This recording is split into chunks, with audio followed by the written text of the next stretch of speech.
Hi, my name is Michi and that's my channel. So today I will show you a puzzle. No, I will show you how I do a puzzle.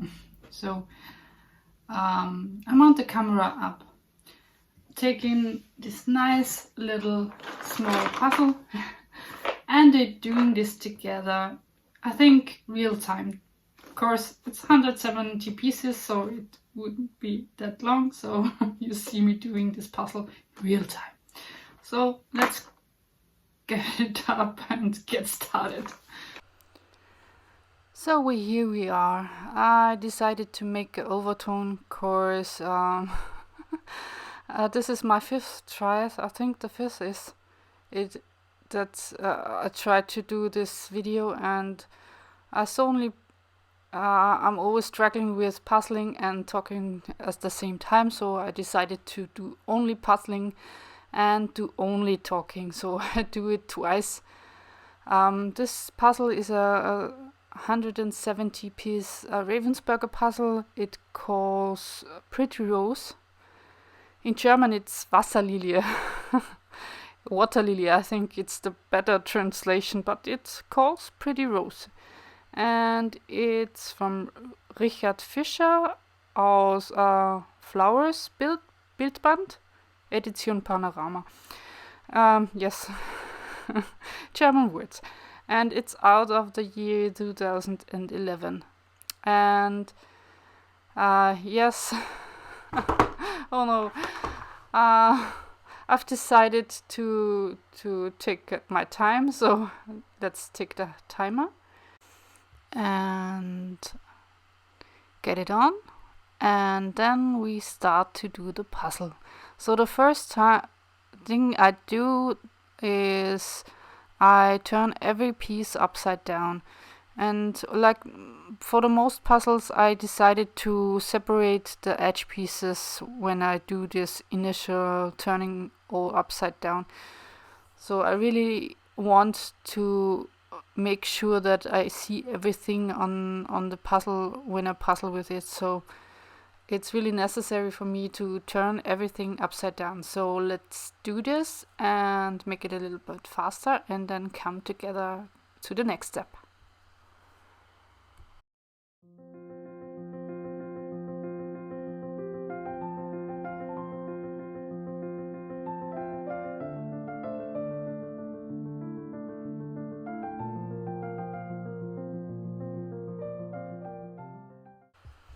So for the next step, step 2, I choose a separate pieces of color or texture or whatever and sort them out to me. So here I decided to sort every light pink pieces to me and then doing these pieces together. So let's see how it goes. They're relatively small amount of pieces and they get really nice together. It's always a little bit of try and error. Sometimes it's an error, sometimes not. Taking the piece, trying to fit it in, and yes, you can always see through the other pieces if you left one or you overlook one. So here we get to the bunch of pieces I've solved already.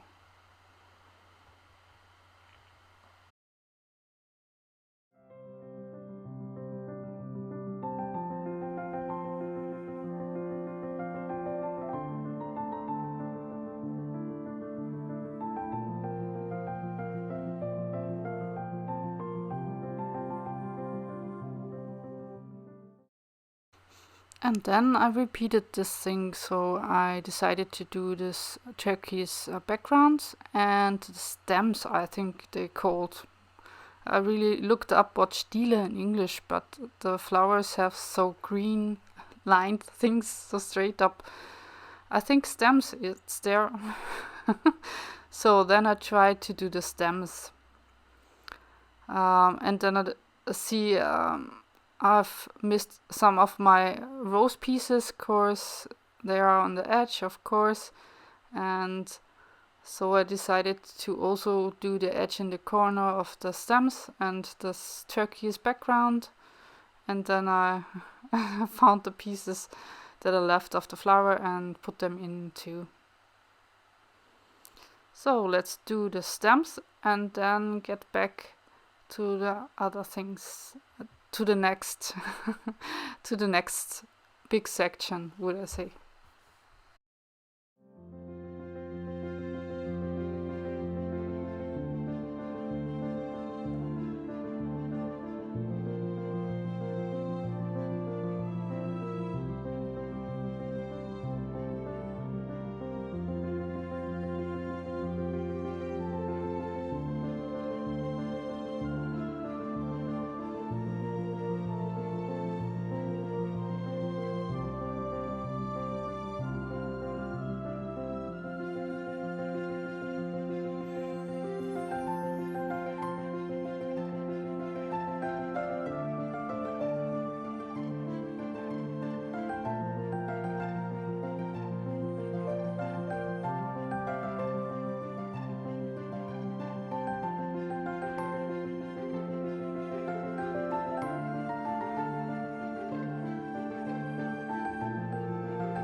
So then I decided to take another section and take every piece that's left of the green and have this pattern of the second flower or the second cone. I don't know where this is greenery in spot of the flowers nearby, and so that's has a really unique pattern, or so that's easy to sort out, and that is what I do now. And that is what I do with every puzzle. I pick up, I break it up, laying it out, maybe taking the edge on the side, then decided what I want to do. Then I take everything of the color of the pattern or whatsoever and take it to me so that I can do this puzzle. Then doing next sections by section by section, always digging out the pieces, what I like to do now. And so I've been sorting through my whole process. So I'm not sorting the pieces at the beginning. I turn them everything upside down so that I can see. And then I puzzle the puzzle pieces. They are likely to see what it is, and doing as much as I could, then connecting the sections how I did here. Everything what's lightly and easy to make is the first, and then getting on to everything else. So the more pieces that are in, the less space they take in, and so it's always a habit of me to do as much as I could take together, so that it's get less and less space in, and I can spread the pieces next out and see through my pieces what could I do next, and so on and so forth. And so I think I do all of my puzzles. So let me do this to the finish and then get to the next step.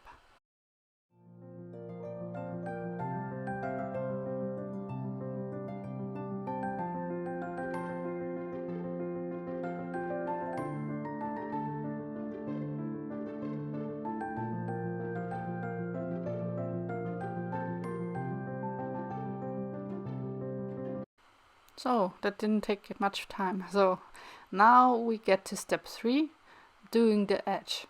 Of course, when there's everything left is white or a solid color, then it's good to have the edge to have a framing for the inside pieces. And now what I do next is to sort the pieces. I tend to sort the pieces and resort the pieces. Not at the beginning, of course, I didn't like the sort, but when I'm in the puzzle, then I'm absolutely doing sorting by sorting by sorting. It's always finding pieces lightly easier, make it more easy to find them when you have separate them in piece shape. And so I always do shape sorts many times. So here also with the edges, it's always nicer to look through only half of the edges and to see them in one direction. For me, it's really helpful to do this. And here is to see everything is to easily choose one of my pieces. I only have 2 pieces that goes in there, but Ravensburger cuts really unique cuts, so it's really easy to puzzle this. And here on the upper row I have really difficult to see because it's so wide away from me, and so it's a little so I always show you where I go to the next, and this we do till the edge is finished.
So now we finish the edge.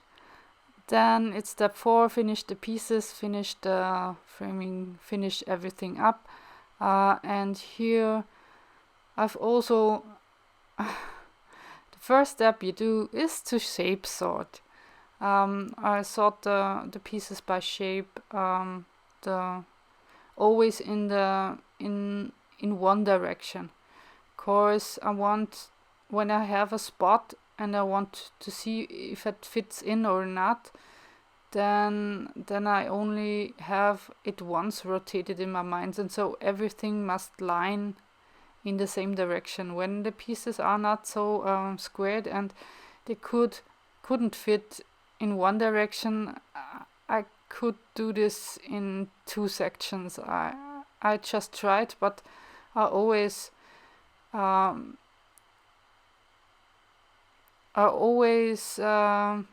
lay them in straight lines and lay every piece of the sort of the shape in the same direction.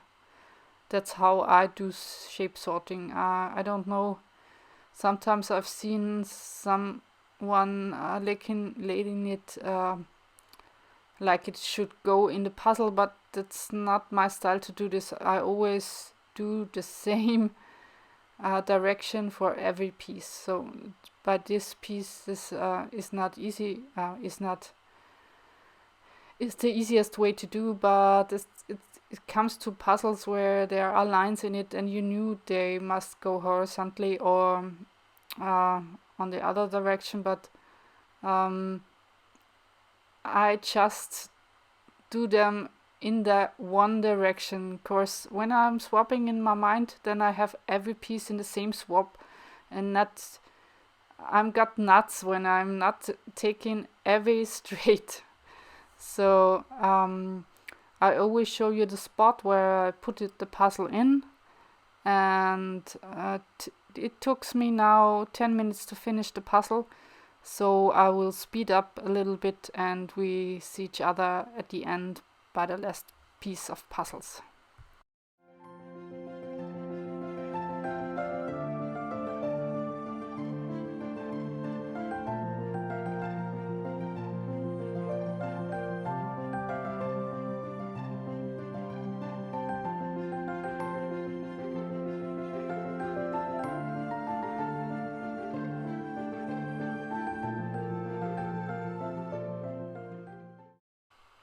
So we get to the last few pieces, and I